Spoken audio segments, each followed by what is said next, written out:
자, 요한계시록 서론인 1장 부분에서 말씀을 읽는 자, 듣는 자들, 제가 복수라고 했죠. 여기서부터는 또 그 가운데 기록한 것을 지키는 자들은 복이 있다 그랬어요. 그 이유가 마지막 때가 가깝기 때문이고, 또 마지막 때에 대한 계시인 요한계시록을 알아야만 그때를 준비할 수 있기 때문에, 그래서 읽는 자와 듣는 자들, 또 지키는 자들이 복이 있다라고 말씀을 했다고 그랬습니다.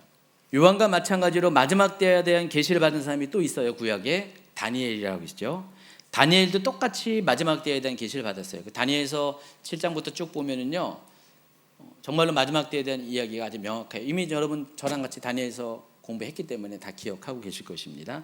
그때 다니엘서 공부 안 한 분들은요, 역주행해가지고 다니엘서 강의를 찾아서 들으시기 바랍니다.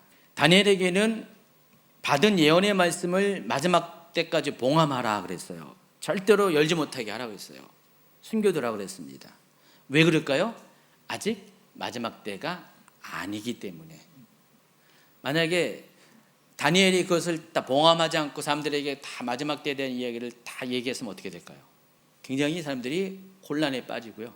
지금 요한계시록 갖고 그냥 이때냐 저때냐 이게 뭐냐 저냐 다 이야기하면서 사람들이 굉장히 말들이 많은데 아마 그와 비슷한 일들이 생길 것 같아요. 그래서 그것을 봉합하지 말고 오히려 지키고 있을 것을, 간직할 것을 이야기합니다.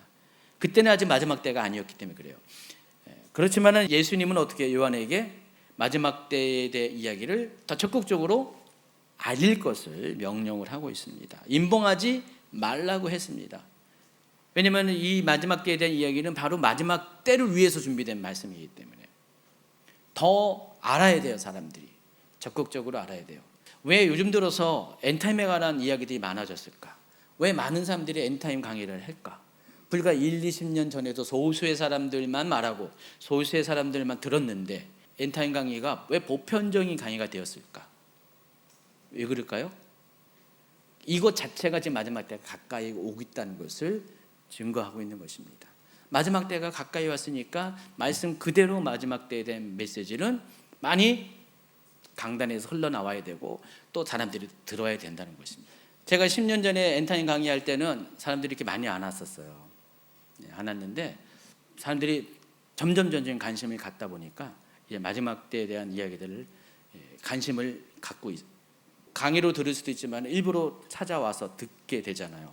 분위기 자체가 마지막 때가 가까우고 있다는 것을 또 간접적으로 증거하고 있다는 사실입니다. 그럼에도 불구하고 교회는 오랜 세월 동안 요한계시록을 외면했고 요한계시록 연구에 대해서 부정적인 반응을 했고 그 빈자리를 틈새 시장을 이단이 노린 거예요. 이단들이 노려서 요한계시록을 먼저 선점해가지고 그걸 자기들의 교주를 우상화하는 데 필요한 도구로 이용을 했습니다.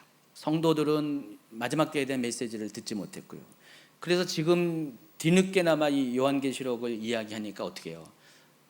그게 오버립 돼가지고 요한계시록 이야기하면 이단 뭐 이런 식으로 아직 그 이미지가 남아있어요. 지금 많이 없어졌지만은.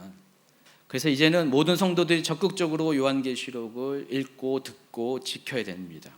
그래야지만 여러분이 마지막 때에 대한 시나리오를 가지고 마지막을 준비하고 그리스도의 신부로 단장되어서 모두가 천국에 들어가는 복 있는 자가 되는 것입니다. 자, 그런데 요한계시록을 왜 사람들이 외면했는지, 또 요한계시록이 왜 해석이 어려운지에 대해서 이 부분을 아실 필요가 있어요. 이것을 통해서 오히려 요한계시록이 어떤 책인지를 우리가 더 간접적으로 우회적으로 알 수가 있기 때문에 그 부분에 대해서 6가지 이야기를 하겠습니다. 첫 번째, 여러분 굉장히 중요한 건데, 요한계시록은 움직이는 화면, 지나가는 화면으로 하나님이 보였어요. 보통 사도 요한이 본 것을 환상이라고 이야기를 하잖아요. 환상. 저는 환상이라는 단어를 쓰고 싶지가 않아요. 그냥 어쩔 수 없이 환상이라고 사람들이 많이 표현하지만은 환상이 아니에요. 이게 사도 요한이 입신을 해서 그 영이 하늘로 올라가서 그 영의 눈으로 본 거지, 환상은 뭐예요? 육신을 가지고 육신의 눈으로 본 거잖아요. 육신의 눈으로 영적인 세계를 본 거잖아요. 근데 지금 사도 요한은 그게 아니라 그 영이 하늘로 끌려 올라가서 입신의 상태에서 하늘 보좌에서 하나님 모습을 보고 주변을 모습을 보고 또 되어질 일들을 바로 그 자리에서 다 본 거거든요. 그래서 환상이라는 단어를 쓰는 것이 적합하지가 않습니다. 보통 이제 요한계시록을 해석하는 분들이 그냥 환상이라고 하면은 그냥 여러분 그냥 그러려니 하고 이해하세요. 예. 어쩔 수 없이 그렇게 그럴 단어를 쓰고 있구나라고 이해합니다. 근데 저는 환상이라는 단어를 안 쓸 거예요. 웬만하면 안 쓸 겁니다. 사도 요한은 하늘로 끌려 올라가서 마치 영화의 한 장면처럼 세상에 일어나는 것들을 하나님이 보여주십니다. 처음에는 지금 있는 일을 보여주셨고요. 하늘에서 일어날 일을 보여줬고요. 그리고 6장부터는 앞으로 일어날 일들에 대해서 하나님이 보여주십니다. 그리고 그것을 글로 남겨야 됐어요. 지난 주일날도 이야기한 것처럼 눈으로 보는 것을 글로 표현하는 것이 쉽지가 않잖아요. 아무리 글재주가 있는 사람도요, 이게 쉽지가 않아요. 차라리 말이 편하지 하면서 막 그러잖아요. 말도 편한 게 아니죠. 눈으로 보인 것을 말로 표현하는 것도 쉽지가 않죠. 더구나 글로 쓴다. 이건 쉬운 것이 아니에요. 그러니까 글로 전달을 하다 보니까 어떻게 돼요? 이것이 뭔가 표현에 제한이 있고요. 더군다나 사도 요한이 본 것은 일상적인 게 아니에요. 평범한 것이 아니에요. 난생 처음 본 것들이 아주 많거든요. 그러니까 이것을 글로 표현하는 데 있어서 한계가 있을 수밖에 없고, 또 오류는 아니더라도 아주 적절하게 최적으로 글솜씨를 가지고 쓰지도 못한 경우도 종종 있을 수밖에 없습니다. 그러다 보니까 이 요한계시록이 어려운 거예요. 그냥 짧은 동영상으로 자기가 본 것을 그대로 딱 지금 재생시켜주면은 봐라 그러면은 말이 필요 없잖아요. 저도요, 누구랑 대화를 해가지고 통화를 해가지고 뭐 설명을 하는데 그게 너무 어려워요. 전달하는 게 너무 싫어요. 그래서 저는 많은 경우 귀찮으면은요, 녹음된 거를 들어보라고 보내요. 근데 대부분 안 듣더라고요. 설명해 달래, 자주가. 설명해 달라는데 그 시간이 길다고. 근데 이제 저는 이게 설명하는 게 되게 힘든 거예요.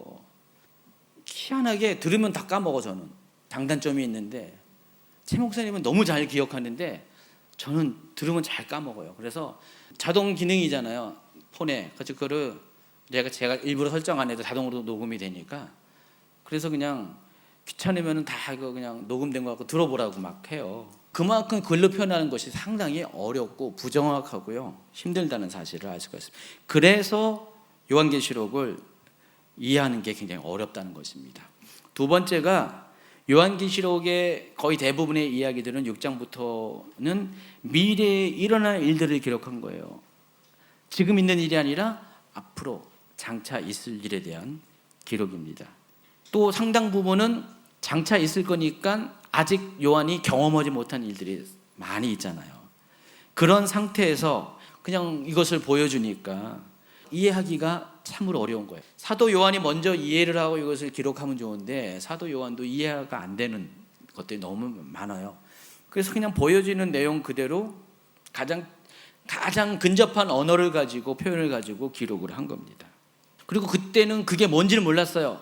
시간이 지나야지만, 그 미래의 시간이 오늘이라는 시간으로 와서 그것이 현실로 드러나야지만 비로소 이게 이거였구나 라는 것들이 이해되는 일들도 많이 있을 거 아니에요. 그때는 대부분 다 미래이기 때문에 현실에서 한 번도 경험하지 못한 일이 많으니까 이것을 해석하는 것이 상당히 어렵다는 것입니다. 그래서 많은 오해들이 생겨납니다. 가령 그 적그리스도와 관련돼서도요, 네로 황제가 적그리스도라고 하는 이야기를 옛날에 많이 했어요. 이게 언제 했을까요? 네로 황제가 적그리스도라는 게 바로, 그렇죠, 네로 황제가 살아있는 그때도 이야기했을 것이고요. 히브리어도 그렇고 헬라어도 숫자값이 있어요. 알파벳마다 가지고 네로 숫자값을 쳤더니 616이 나와요. 이거 아니구나 했는데 알고 봤더니 네로 본명이 네론이래요. 50이 더해져가지고 666. 그러면 666은 네로를 가리키는구나 하고 사람들이 그때 당시에 믿었어요. 근데 네로가 적그리스도인가요? 아닙니다. 또 몇십 년 전에는 여러분 그 UPC라고 있죠. 만국 상표 코드라고.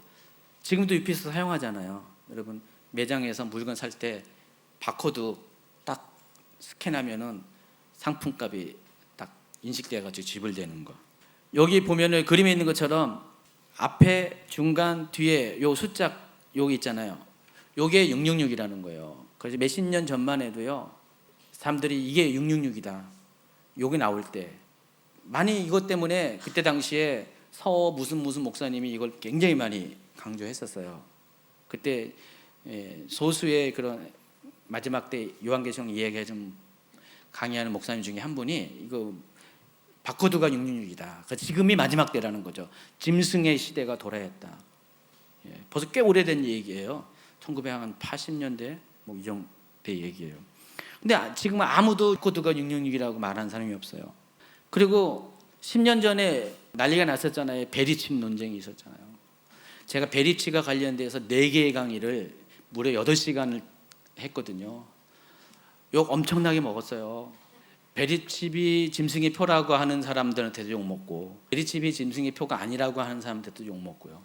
막 그때마다 막 저랑 싸우자고 막 메일 보내고 뭐 그런 분들이 적잖이 있었어요. 그때는 제가 욕을 먹었지만은 지금은 베리칩이 짐승의 표가 아니라는 것을 이제 대부분이 받아들이고 있어요. 그 말을 했다가 되게 욕을 먹은 거예요. 왜냐면 피켓 들고 막 사람들이 막 그때 막 종말 사가 왔다고, 짐승의 표 베리칩을 받으면 지옥 갑니다 뭐 하면서 막 피켓 들고 다니는 그런 시기였거든요. 물론 일부도 아직도 베리칩이 666이라고 짐승의 표라고 믿는 사람도 소수가 남아 갔지만은 지금 거의 그 얘기가 쏙 들어갔어요. 최근에는요 인공지능이 짐승의 표다 라고 주장하는 분들이 막 생겨나고 있어요. 여러분 시간이 갈수록 이와 같은 것들은 계속 새로운 소재들이 등장할 수밖에 없어요. 그리고 계속해서 이런 논쟁이 벌어질 수밖에 없어요. 근데 제가 그런 과거의 것들을 통해서 알 수 있는 것은 정말 마지막 때가 되면은요 그 누구도 부인할 수 없는 거기에 맞는 뭔가가 드러나요. 근데 제가 이제 뒤에 가서 계시록 13장 이야기하면 짐승의 표 섹션에서 이야기하겠지만은 이미 짐승의 표의 그 조건에 맞는 것들은 이미 다 여기 다 준비가 돼 있어요. 꼭 베리칩이 아니더라도 꼭 이 AI가 아니더라도 이미 지금 하려고 하면 할 수가 있어요. 그런 시대에 왔어요. 근데 그럼에도 불구하고 뭔가 새로운 것이 나올 때마다 사람들은 거기에 아주 민감하게 반응하면서 이런 얘기를 한다는 것입니다. 근데 이 모든 것의 특징이 뭡니까? 그런 것 같지만은 아직 확실한 게 아니에요. 그러니까 다양한 오해들이 생길 수밖에 없어요. 왜냐하면 짐승의 표는 미래에 일어날 일이기 때문에, 그래서 그것을 이렇게 예측하다 보니까 지금 현재에 있는 것을 자꾸만 대입하다 보니까 그렇게 돼요. 근데 여러분 문제가 뭐냐면은 짐승의 표가 지금 만약에 옛날에 바코드가 짐승의 표다 그것이 딱 됐으면은 그 시대가 바로 엔타임이에요. 굉장히 민감한 문제예요. 그러니까 이게 쉽게 넘어갈 수 있는 문제도 아니에요. 그렇지만 굉장히 이것은 조심스럽게 해석을 해야 된다는 것입니다. 이와 같은 오해들 때문에 이 계시록이 굉장히 해석하기가 어렵다는 것입니다. 그 지난 주일날 얘기한 것처럼 요한계시록을 계시로 보지 않고 그냥 감춰진 것, 묵시로 보았기 때문에 그런 일이 있다고 말씀을 드렸어요. 강의를 이제 시간 줄이느라고 제가 그냥 통과를 하겠습니다. 어쨌든 계시록을 묵시로만 보니까 상징으로 해석하는 그런 일들이 생기고, 이 상징으로 해석하는 문제는 뭐예요? 수많은 해석이 가능합니다. 수백 가지 해석이 가능해요. 상징을 풀어가는 것은 수백 가지 해석이 가능하니까 이상한 일들이 많이 생길 수밖에 없다는 것입니다. 네 번째, 계시록 해석이 어려운 이유는 계시록을 복음서의 종말론과 억지로 대조하려 했기 때문에 그렇습니다. 제가 말씀드린 것처럼 계시록만이 유일하게 완벽한 파이의 형태를 가지고 있는 종말에 관한 가르침입니다. 계시록 자체가 마지막 때 일어날 일들을 반드시 되어야 될 일을 알려주기 위해서 기록한 거예요. 근데 다른 성경들은요, 다른 이야기하다가 잠시 마지막 때에 대한 한 조각들을 끼워놓은 거예요. 근데 이걸 가지고 어느 성경에서 이 얘기를 한 걸 가지고 계시록과 자꾸만 매칭을 시켜가지고요, 그게 이거다라고 해서 완전히 기정사실로 자꾸만 몰고 가려고 하는 분들이 있어요. 그러다 보니까 자꾸만 무리한 해석이 등장할 수밖에 없다는 것입니다. 자세한 이야기는 강의안을 살펴보시기 바랍니다. 그래서 마지막 때를 연구하기 위해서는요, 요한계시록을 반드시 텍스트로 삼으셔야 돼요. 보조자료가 아니에요. 주자료로 삼으셔야 됩니다. 그래야지만 일관된 관점에서 연구를 할 수가 있는 거예요. 보충이 필요할 때 다른 성경 자료들을 사용하라는 것입니다. 엔타임 연구에 있어서 요한계시록은 시작과 마지막이 되어야 돼요. 제가 여러분에게 강조해야 되는 게 그거예요. 근거가 되어 기둥이 되어야 된다는 것입니다. 길의 안내자가 되어야 한다는 것입니다. 그러니까 요한계시록을 연구하지 않고 주변에 이 성경만 가지고 엔타임을 논한다는 것은 굉장히 기초가 부실한 공사를 하는 것 같아요. 명확하지 않는 안개길로 우리를 인도하는 것과 똑같습니다. 계시록을 메인스트림이죠. 주 흐름으로 해서 중간중간에 필요한 부분에 맞춰서 엔타임을 이야기하는 다른 성경들을 거기에 삽입을 시켜야 된다는 것입니다. 자, 그렇게 보면은 이 요한계시록이 엔타임 연구에 있어서 얼마나 중요하다는 사실을 알 수가 있죠. 제가 그래서 지난번 강의까지는요, 옆에 얘기를 잘 안 하려고 그랬어요. 그냥 요한계시록만 얘기하려고 그랬어요. 이것만 하니까 좀 몸이 건조해져가지고 이제 이번 강의는 다른 것들도 좀 이야기를 하려고 그래요. 이제 여러분 이제 한번 그 요한계시록만 갖고 강의를 들었기 때문에 여러분이 정신 상태가 무장이 됐을 것 같아서 옆에 얘기도 이제 할 거예요 앞으로. 예전에 제가 첫 번째 강의 2014년부터 16년에 할 때는요, 그 주변 얘기를 제가 어쩔 수 없이 저도 초기라서 많이 했는데 그걸 하다 보니까 자꾸만 이렇게 말일이 많은 거예요. 아까 짐승의 표 같은 경우도 그래서 그런 거예요. 뭐 여러 가지 뭐 주변 얘기를 하다 보니까 말들이 많은데 요한계시록 얘기만 하면은 말들이 탁 줄어들더라고요. 근데 이번에는 좀 주변 얘기도 좀 하려고 하는 생각을 갖고 있어요. 일단 중요한 것은 요한계시록이 메인 텍스트로 잡아야 된다는 것입니다. 그렇기 때문에 요한계시록을 더 신중하게 아주 중요하게 연구를 하셔야 된다는 것입니다. 그리고 요한계시록 해석이 사람들이 잘 어려워하고 문제가 생긴 것 중에 하나가 잘못된 종말론의 영향을 많이 받았기 때문에, 그 중에 대표적인 게 세대주의 종말론입니다. 세대주의 종말론은요, 영국의 존 넬슨 다비라는 사람에 의해서 시작이 됐어요. 그래서 이 세대주의 신화를 가리켜서 다비즘이라고 또 학술 용어로 이야기합니다. 그리고 이 사람과 더불어서 여러분 잘 모르지만은 목사님들은 좀 이렇게 신학을 공부하신 분은 아는데 스코필드라는 유명한 사람이 있어요. 스코필드 주석을 만든 사람인데 이 사람이 같이 세대주의 종말론을 주장하면서 시너지 효과가 생겨가지고요, 미국의 근본주의 19세기의 근본주의 그런 신앙을 가진 사람들, 청교도의 후예죠. 이 사람들의 종말론을 확 사로잡았습니다. 근데 이게요, 그 사람들이 때마침 조선의 복음을 전했거든요. 그래서 한국도 이 세대주의 종말론의 영향을 깊게 많이 받았습니다. 그래서 존 넬슨 다비는 요한계시록이 7년 대환란에 있을 때야만 발생하는 사건들을 기록한 책이라고 주장합니다. 그리고 요한계시록에 나와 있는 교회들은 역사적 이스라엘과 유대인들로 적용을 해요. 아까 말씀한 것처럼 성도들은 대환란 전에 휴거될 것이다 라고 해석하고, 그러니까 요한계시록은 다 유대인들이 당하는 그런 환란이라는 거예요. 성도는 그 전에 다 휴거를 받았기 때문에. 이게 이제 영국에서 출발해가지고 미국에서 꽃을 피워가지고 아까 말씀드린 것처럼 그와 같은 과정을 통해서 한국에도 영향을 끼쳤습니다. 1978년에 여러분 한 50대 60대 이상 되신 분들은 책 읽었을 거예요. 휴거라는 책 엄청 그때 많이 팔렸어요. 생각나시나요? 이 휴거라는 책이 바로 이 세대주의 종말론의 기초에서 집필된 책이고요, 많은 사람들이 이걸 읽고 아주 감명 있게 은혜를 받았고 자기도 모르게 세대주의 종말론의 틀이 고착화돼 버린 겁니다.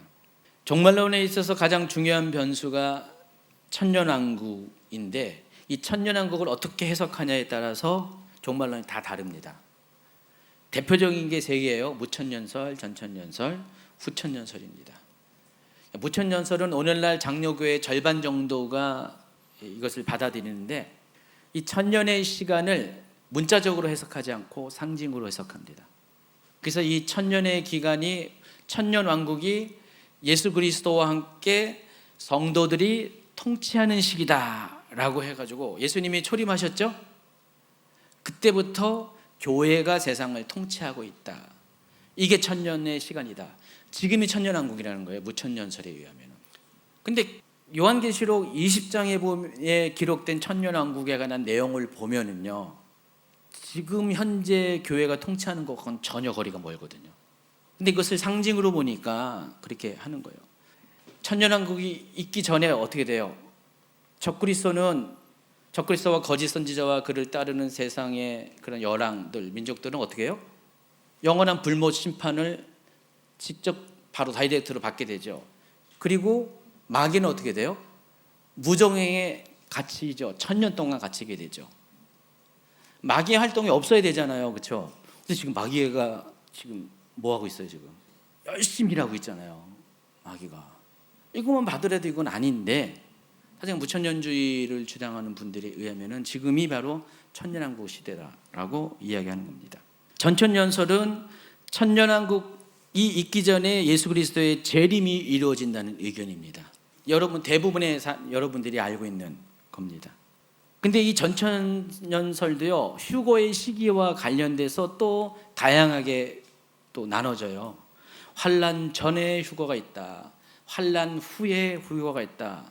또 환난 중간에 휴거가 있다.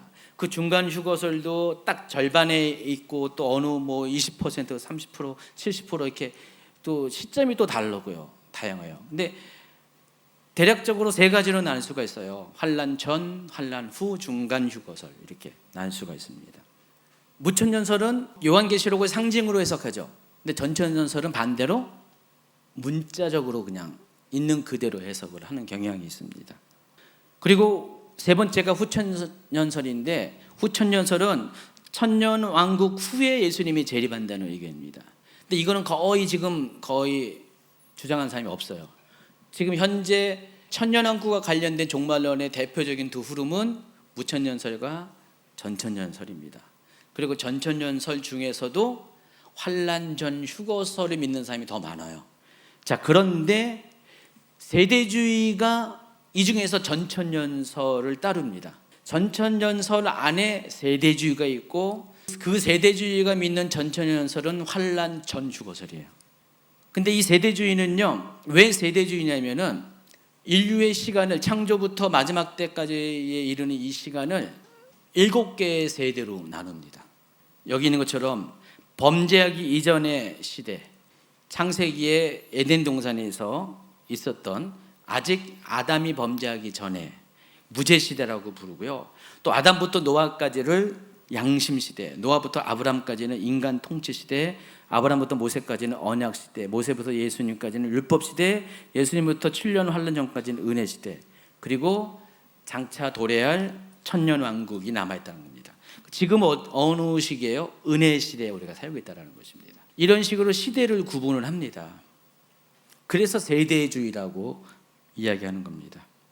정확하게 이 시기가 뭐 천년으로 나눠진 건 아니에요. 어떤 특정한 주제와 사건을 가지고 카테고리를 가지고 이런 식으로 이렇게 나눠지는데, 이 세대주의에 의하면은요, 원래 예수님이 오실 때 마지막 때를 가지고 오셨잖아요. 하나님 나라를 가지고 왔잖아요. 만약에 그때 유대인들이 예수님을 영접했다, 그리스도를 영접했으면은 그때 종말이 있을 거란 거예요. 그리고 그때부터 정말 천년왕국이 도래했을 거란 거예요. 근데 그들이 예수님을 영접하지 않고 배척했기 때문에 그 시기가 딜레이 돼가지고 연장이 돼가지고 현재까지 아직 천년왕국이 도래하지 않았다는 거예요. 그래서 예수님이 다시 오시게 될 때 유대인들이 예수님을 그때는 영접하게 된다는 거예요. 그럼 그때 비로소 천년왕국이 도래하게 된다라고 하는 거예요.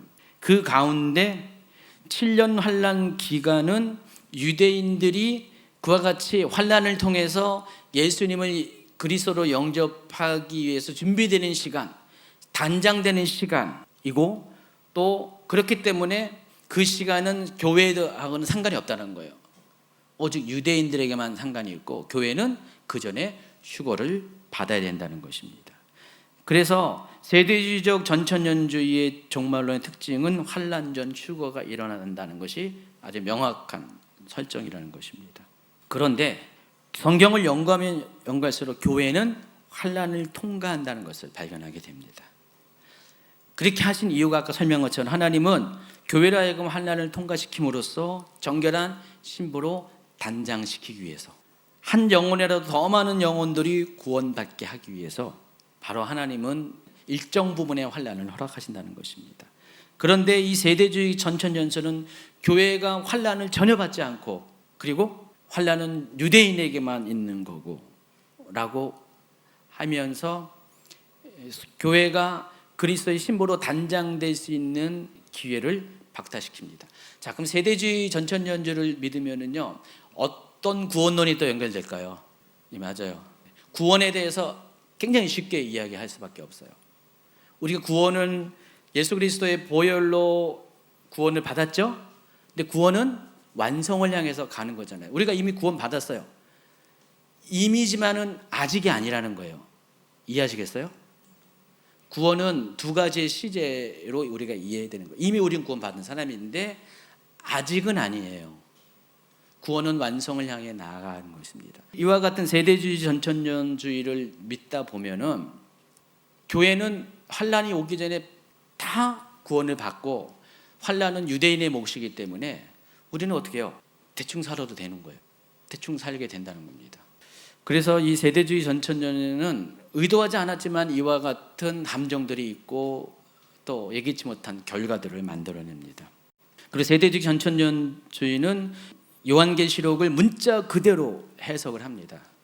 여러분, 단체마다 이 요한계시록을 이해하는 입장들이 어느 정도 정리가 돼요. 문자와 상징이냐. 근데 어떤 데는 아주 문자로만 해석하려고 그러고요. 어떤 데는 상징으로만 해석하는데 이건 두 개 다 옳지 않고요. 어떤 부분에서는 문자로, 어떤 부분에서는 상징적으로 해석을 해야 됩니다. 이 부분을 제가 뒤에 또 소개하겠습니다. 마지막 6번째, 이 계시록 해석에 오해를 부추긴 사람들이 있어요. 우리가 종교개혁자들에 의해서 혜택을 받았지만은 종교개혁자들이 또 우리에게 남겨준 안 좋은 유산 중에 하나가 이 계시록과 관련된 게 있습니다. 루터와 칼빈을 비롯한 종교개혁자들은 이 마지막 때에 대해서 큰 관심이 없었어요. 왜냐하면 그들에게 현실의 문제가 더 컸기 때문에 그래요. 로마 카톨릭과의 지금 그 종교 전쟁을 하는 그 과정 중에 미래 이야기보다는 지금이 너무나 중요한 거예요. 그러다 보니까 계시록을 해석하는 데 있어도 계시록의 내용을 교황과 로마 카톨릭으로 다 대입시킨 거예요. 그래서 계시록에 등장하는 용, 여러분 용이 누군지 아시죠? 사탄이죠? 짐승, 적그리스도죠? 이거를 전부 다 로마 카톨릭이라고 한 거예요. 뒤에 나오는 음료, 물론 그 17장에 나오는 큰 음료도 지금도 로마 카톨릭이라고 지금도 해석을 해요. 근데 다 그 계시록에 나와 있는 그런 중요한 악의 근원들을 다 로마 카톨릭으로 이야기를 하다 보니까 계시록은 미래의 일이 아니라 지금 현재의 일로 해석을 합니다. 그래서 1603년에 예수의 사제 리베라는 사람을 통해서 미래주의 해석이 창시가 된 거예요. 우리가 지금 제가 이제 좀 이따 소개하겠지만은 요한계시록을 연구하는 4가지 방법 중에 하나가 미래주의적 해석인데, 이건 뭐냐면은 요한계시록은 1세기에 일어난 일과도 상관없고 또 지금도 상관없고 정말로 마지막에 우리가 알고 있는 마지막 때에만 상관이 있는 것이다. 그런 식으로 요한계시록을 이해하는 거예요. 이게 어디서 나왔냐? 카톨릭에서. 예수회라는 게 종교개혁이 일어나니까 그것의 반종교개혁의 운동으로 생긴 게 예수회예요. 종교개혁자들과 대항하게 해서 로마 카톨릭에서 행동대장으로 생겨난 게 예수회거든요. 거기는 그냥 몸으로만 이렇게 하는 게 아니라 이런 학문적으로도 이렇게 신학적으로도 그 프로테스탄트 운동을 주도한 게 예수회입니다. 그래서 그 예수의 사제에 의해서 미래주의적 해석이 나왔고, 똑같이 예수의 사제에 의해서 과거주의적 해석이 나온 거예요. 로마 카톨릭은 즉 로마 가톨릭이 살고 있는 그 중간의 시대에는 싹 빼버리고 1세기 때 그리고 맨 마지막에 일어난 일에 대한 기록이 계시록이다. 자기하고는 상관이 없다. 그 얘기를 한다는 것입니다. 그래서 종교개혁자들의 주장을 무력화했다라는 것입니다. 어쨌든 종교개혁자들도 요한계시록을 정말 미래의 일들로 볼 수도 있고 과거에서 볼 수 있고 현재에서 볼 수 있고 다양하게 우리가 정확하게 보여야 되는데 이것들을 그렇게 보지 않고 로마 가톨릭을 공격하는 그런 도구로만 생각을 했어요. 그래서 여러 가지 이걸로 인해서 문제가 생기게 됩니다. 어쨌든 종교개혁자들은 요한계시록을 우리가 지금 바라보는 관점을 가지고 연구하지 않았어요. 그리고 덮어뒀어요. 그러다 보니까 종교개혁자들이 요한계시록을 연구 안 하니까 그 후예들도 당연히 요한계시록을 묻어도 덮어놓는 책으로 여길 수밖에 없었다는 것입니다.